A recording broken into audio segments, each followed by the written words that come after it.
పూరా లోకల్. కరీంనగర్ నా ప్రియమైన మీడియా మిత్రులకు నా హృదయపూర్వక వందనాలు. మీరు ఇంత షార్ట్ నోటీసులో నన్ను ప్రేమించి, రాష్ట్రాన్ని ప్రేమించి, ముఖ్యంగా సమగ్ర శిక్ష ఈ టీచర్స్ని మీరు మన్నించి ప్రేమించి సడన్గా ఈ ప్రెస్ మీట్కి వచ్చినందుకు దేవుడు మిమ్మల్ని దీవించుగాక. ఇక్కడ 3 విషయాలు. రాష్ట్రం చాలా క్లిష్ట పరిస్థితిలో ఉంది. ఖజానాలో డబ్బు లేదు. ఫ్యాక్ట్ నెంబర్ 1, రేవంత్ రెడ్డి తమ్ముడికి ఎన్నో చేయాలని ఉన్నాయి కానీ ఆయన చేతులు కట్టేసి చేయలేని పరిస్థితి. దానికి కారణం బంగారు రాష్ట్రమైన తెలంగాణ 10 సంవత్సరాల క్రిందట 1,50,000 కోట్లు మిగిలిన తెలంగాణ ఇప్పుడు 8 లక్షల కోట్లు అప్పు అయిపోయింది. రేవంత్ రెడ్డి తమ్ముడు వడ్డీ కట్టలేని పరిస్థితి. ఇదే విషయం మేము 5 సార్లు మాట్లాడుకున్నాం. ముఖ్యమంత్రి కాకముందు ఆయన నన్ను అప్రోచ్ అయ్యారు, అందరు ఉంటుండగే. ముఖ్యమంత్రి అయిన తర్వాత 4 సార్లు మాట్లాడుకున్నాం ఫేస్ టు ఫేస్. దీనికి సొల్యూషన్ ఏంటి అంటే ఆదాయం పెరగడం, అప్పు తగ్గడం.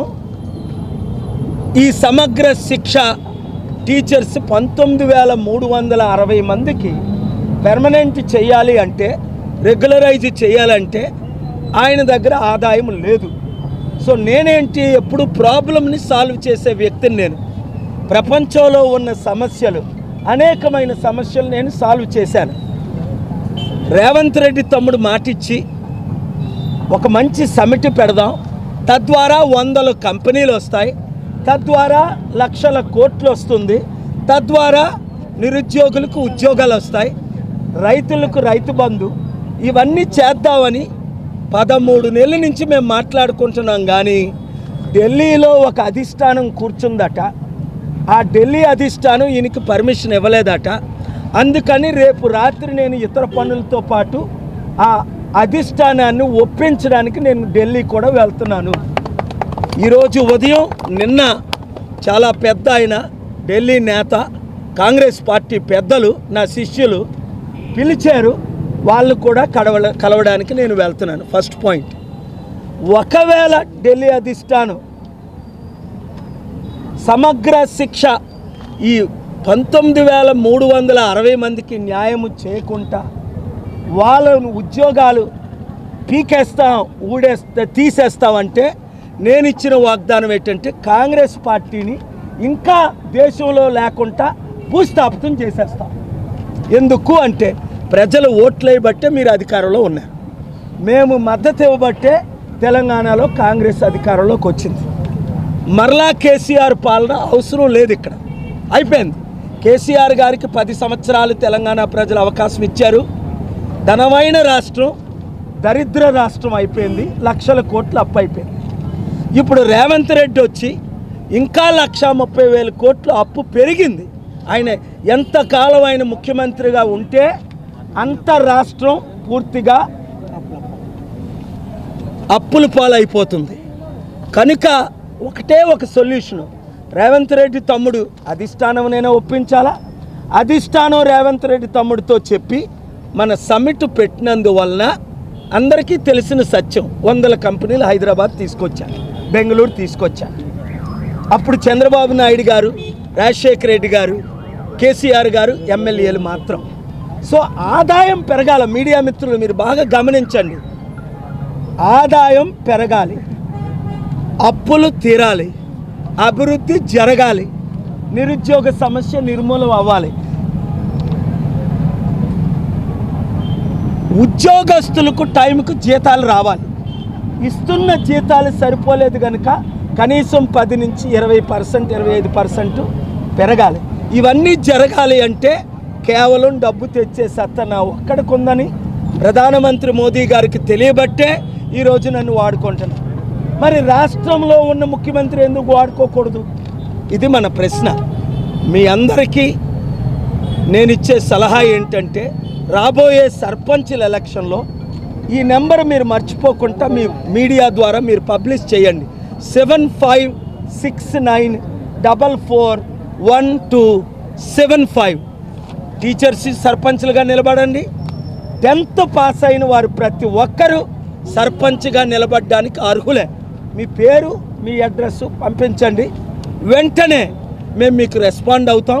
వచ్చే సర్పంచ్ల ఎలక్షన్లో మనకి బీజేపీ ఎలాగా లేదు. ఇక్కడ కరీంనగర్, తెలంగాణలో ఎవరో ఈవీఎంలతో గెలిచి ఉంటారు. బీజేపీ మన సౌత్ ఇండియాలో లేదు. బీజేపీ చేసిందేం లేదు. ఇక్కడ నా తమ్ముడు బండి సంజయ్ ఎంపీ ఎంతో చేయాలని కోరుకుంది. తమ్ముడికి ఏమీ చేయలేడు. ఎందుకంటే అక్కడ అపాయింట్మెంట్ ఎవరో బండి సంజయ్కి.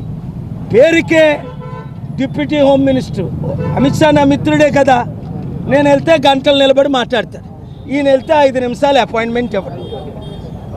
కనుక మనం అందరం కలిసి పనిచేద్దాం. మనకు శత్రువులు ఎవరు లేరు. బండి సంజయ్ నా మిత్రుడే, తమ్ముడే, కానీ ఏమీ అభివృద్ధి చేయలేకపోతున్నాడు. అందరం మనం తెలంగాణ మిత్రులు అందరం కలిసి పనిచేద్దాం. జిల్లాని అభివృద్ధి చేసుకుందాం. కంపెనీలు తీసుకొద్దాం. అప్పులు తీర్చుకుందాం. వాళ్ళు ఫెయిల్ అయిపోయారు, మనం సక్సెస్ అవుదాం. పార్టీలకు బీజేపీ, బీఆర్ఎస్, కాంగ్రెస్కి అతీతంగా ఈ ఒక్కసారి మీ పార్టీని మీరు గెలిపించుకోండి. మీ సర్పంచ్లు మీరు గెలిపించుకోండి. మళ్ళీ వాళ్ళకు ఓటేశారు అనుకోండి, దరిద్రం మిమ్మల్ని వదలదు. ఇంకెంతకాలం ప్రయత్నిస్తారు? బీజేపీ 15 సంవత్సరాలు దేశాన్ని ఏలింది, అప్పుల పాలు చేసేసింది. కాంగ్రెస్ 55 సంవత్సరాలు ఏలింది, అప్పుల పాలు చేసేసింది. కేసీఆర్ కుటుంబ పాలన, ఇంకా అందరికంటే అవినీతి పాలన అని మనకు తెలుసు. అయిపోయింది, ఏదో అయిపోయింది. దాని గురించి మనం ఆలోచించుకుంటా. Where do we go from now?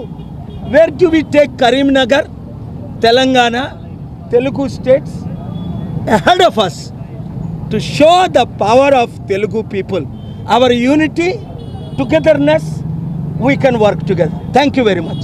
God bless you. అడగండి. తెలంగాణకు ముఖ్యమంత్రి అయ్యే అవకాశం ఉందా? అంటే ఇక్కడ పోటీ చేస్తుంది పార్టీ. చూడండి, నా కోరిక ఏంటంటే తెలంగాణ గ్రామాభివృద్ధి దేశాభివృద్ధి. తెలంగాణలో 12,000 గ్రామాలు ఉన్నాయి. కొన్ని 100,000 గ్రామాలు నేను తిరుగుతున్నాను. ఎక్కడ రోడ్లు లేవు, ఎక్కడ మంచి స్కూల్స్ లేవు, ఎక్కడ అసలు వైద్యం అన్నది కనిపించటమే లేదు. అభివృద్ధి చేద్దాం. ఇప్పుడు మంచి అవకాశం సర్పంచ్లకు. గ్రామాభివృద్ధి దేశాభివృద్ధి. మోదీ గారు ఏమనేవారు? సబ్కా సాత్ సబ్కా వికాస్ అన్నారు. మర్చిపోయారు ఆయన. ఆయనకు వయసు అయిపోయింది, మరుపు ఎక్కువైపోయింది. 75 సంవత్సరాలు ఇప్పుడు. ఇంకేం గుర్తుంటుంది ఆయనకి? కేసీఆర్ గారు వయసు అయిపోయింది, చంద్రబాబు నాయుడు గారు వయసు అయిపోయింది, రేవంత్ రెడ్డి కొంచెం బిజీ అయిపోయాడు ఈ మధ్యన. ఈ హైడ్రాల మీద, ఈ బిల్డింగ్ల మీద పాపం ఆయన వచ్చిన దగ్గర నుంచి కూల్చడాలు ఎక్కువైపోయాయి. కట్టడాలు ఎక్కడ లేవు, అన్నీ కూల్చడాలే. అందుకని రేవంత్ రెడ్డి తమ్ముడు, నువ్వు అన్నీ కూల్చావనుకో నువ్వు కూలిపోతావు. వద్దు, మనం కట్టడం మొదలు పెడదాం. కలిసి పనిచేద్దాం, కట్టడాలు మొదలు పెడదాం. నేను ముఖ్యమంత్రి అవుతానా, ప్రధానమంత్రి అవుతానా లేదా అన్నది ప్రజలు, దేవుడు నిర్ణయిస్తాడు. అభివృద్ధి అన్నది చేసే కెపాసిటీ నాకుంది. మీ ఓటు మీకు వేసుకోండి. బీఆర్ఎస్కి వేయకండి, కాంగ్రెస్కి వేయకండి. బీజేపీకి ఎలాగా ఎక్కువ ఆదరణ లేదు, తెలిసిపోయింది వాళ్ళ గురించి అందరికీ. కనుక ఈ ఒక్కసారైనా మీ ఓటు మీకు వేసుకోండి. మీ సర్పంచులు మీరు గెలిపించుకోండి మా మద్దతుతో. ప్రజాశాంతి పార్టీ సింబల్ అవసరం లేదు, నేను మద్దతు ఇస్తా. ముఖ్యంగా మీడియా మిత్రులకి నా హృదయపూర్వక ధన్యవాదాలు. ఏంటంటే ఎక్కడికి వెళ్ళినా మార్పు కోరుతున్నారు. మీడియా సర్వేలన్నీ మార్పు కోరుతున్నాయి. ఢిల్లీ, పంజాబ్లో మార్పు ఎలాగో కోరుకున్నారు, మార్పు కోరుకుంటున్నారు. కానీ యూత్ ముందుకు రావట్లేదు, నిరుద్యోగులు ముందుకు రావట్లేదు. తెలంగాణ కొరకు ప్రాణం పెట్టిన మహావీరులు వెంకటాచారి లాంటి వారు ఇప్పుడు ఉస్మానియా యూనివర్సిటీ వాళ్ళు ఎందుకు బయటకు రావట్లేదు? శ్రీకాంతాచారి తండ్రి వెంకటాచారి మా పార్టీలో చేరారు. గద్దరన్న ఎందుకు చేరారు అంటే, నేను వస్తే అభివృద్ధి జరుగుతుంది, వాళ్ళు వస్తే అప్పులు పెరుగుతాయి. మీకు అభివృద్ధి కావాలా, మీకు మీరు ఓటేసుకోండి. అప్పులు పెరగాల, ఇలా టెంట్ల్లో ఊరిని కూర్చోవాలా, ఇంకా మళ్ళీ వాళ్ళకి ఓట్లు వేసుకోండి. చాలా ఈజీ అండి. ఎందుకంటే ప్రపంచంలో ఉదాహరణ, నేను అమెరికా వెళ్ళినప్పుడు చైనా, ఇండియా సమాన జీడిపి. ఇప్పుడు చైనా జీడిపి 7 రెట్లు ఎక్కువ. మనం 100 దేశాలు అప్పు అడుక్కుంటున్నాం, వాళ్ళు 100 దేశాలకు అప్పిస్తున్నారు. మనకంటే చైనా వాళ్ళు తెలివైన వాళ్ళ? మనకు ఒకటే ప్రాబ్లం, దరిద్రమైన రాజకీయ నాయకులు. అందుకే వీళ్ళందరూ రాజీనామాలు చేస్తే బాగుంటుంది. బండి సంజయ్ కూడా ఎందుకు నాకు అభివృద్ధి చేయలేని పని, నేను కూడా అభివృద్ధి చేయాలి అని ఆయన కూడా మనకు మద్దతు ఇస్తే మంచి మనసుతో మంచిది. ఇప్పుడు హనుమంతరావు గారు ఇస్తున్నారు, చనిపోయినంత వరకు డి శ్రీనివాస్ గారు ఇచ్చారు, మల్లు రవి గారు ఇస్తున్నారు, మధు యాస్కి గారు ఈ మధ్యనే వచ్చారు కలవడానికి. పాల్గారు మీరు నడిపితేనే మంచిదని 18 పొలిటికల్ పార్టీస్ కోరుకుంటున్నాయి. మరి మన తెలుగు ప్రజలు కోరుకోవాలి కదా, యూత్ కోరుకోవాలి కదా. 7569441275 ప్రాణం ఉన్నంత వరకు మీ కొరకు నేను పని చేస్తాను. ఎందుకంటే ఒక పల్లెటూరులో 1200 ఎకరాల్లో చారిటీ సిటీ కట్టి 100,000 కోట్లు నేను ఖర్చు పెట్టి తెలంగాణ తెలుగు రాష్ట్రాల్లో అభివృద్ధి చేసిన నేను లక్షల కోట్లు తేలేనా, అప్పు తీర్చలేనా, అభివృద్ధి చేయలేనా? నేను తప్ప ఎవరు చేయగలరు? అందరూ ఫెయిల్ అయిపోయారు కదా, ఇప్పుడు నేను తప్ప. కనుక మన అవకాశం ఒకటి మనం తీసుకుందాం. బీసీ, ఎస్సీ, ఎస్టీ, క్రిస్టియన్, ముస్లిం అందరూ ఏకం కండి. ఈ కుటుంబ కుల పాలనకు గుడ్ బై చెప్పండి. Thank you very much.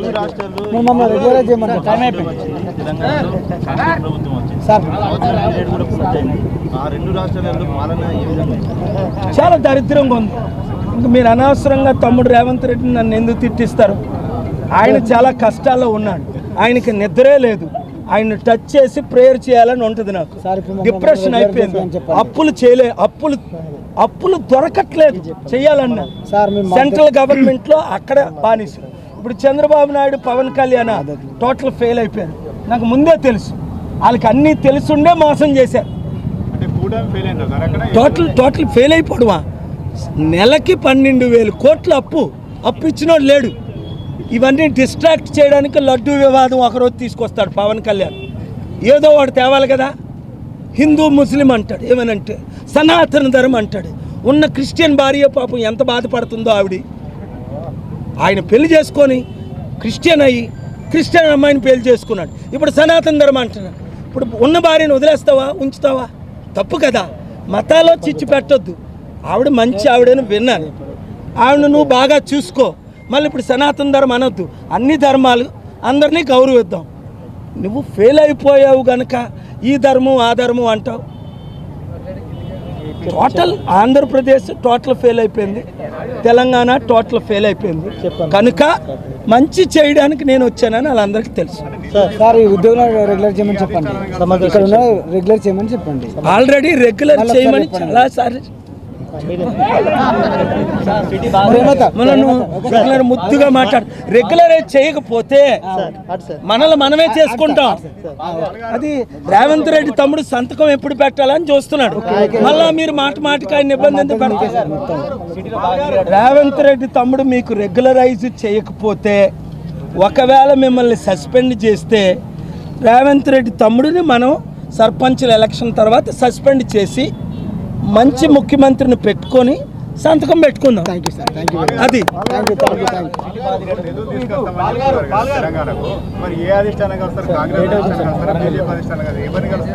చూడండి, బీజేపీ గవర్నమెంట్కి నేను సంపూర్ణ మద్దతు ఇచ్చాను. దేశం కొరకు, మంచి కొరకు ఇన్వెస్ట్మెంట్స్ ఇప్పించాను. కాంగ్రెస్ పవర్లో ఉండేటప్పుడు కాంగ్రెస్ వాళ్ళకి మద్దతు ఇచ్చాను.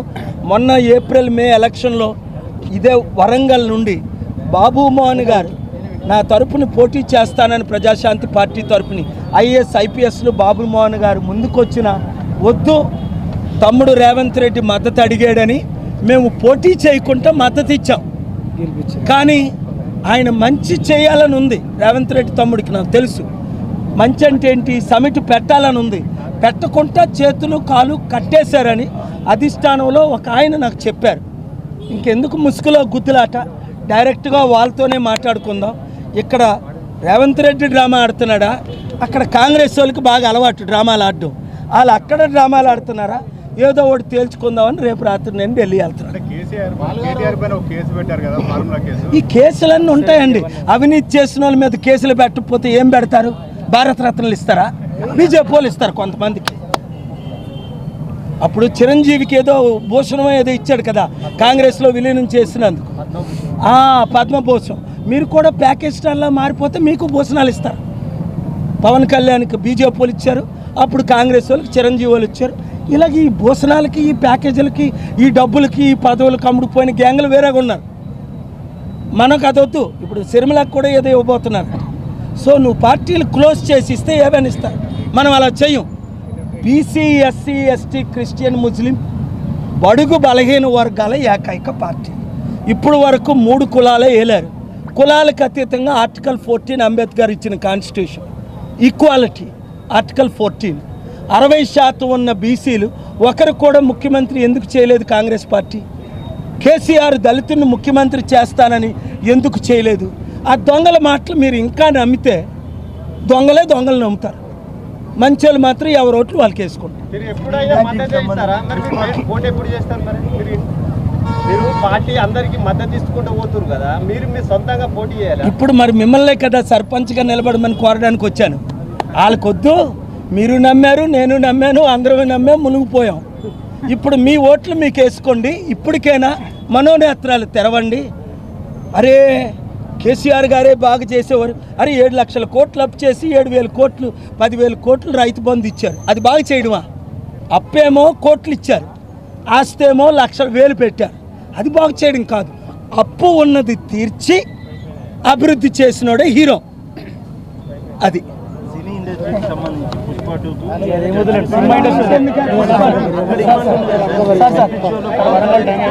అది ఇవ్వకూడదు.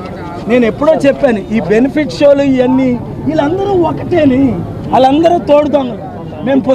మేము బెనిఫిట్ షోలు ఇవ్వమంటారు, మళ్ళీ ఇస్తారు.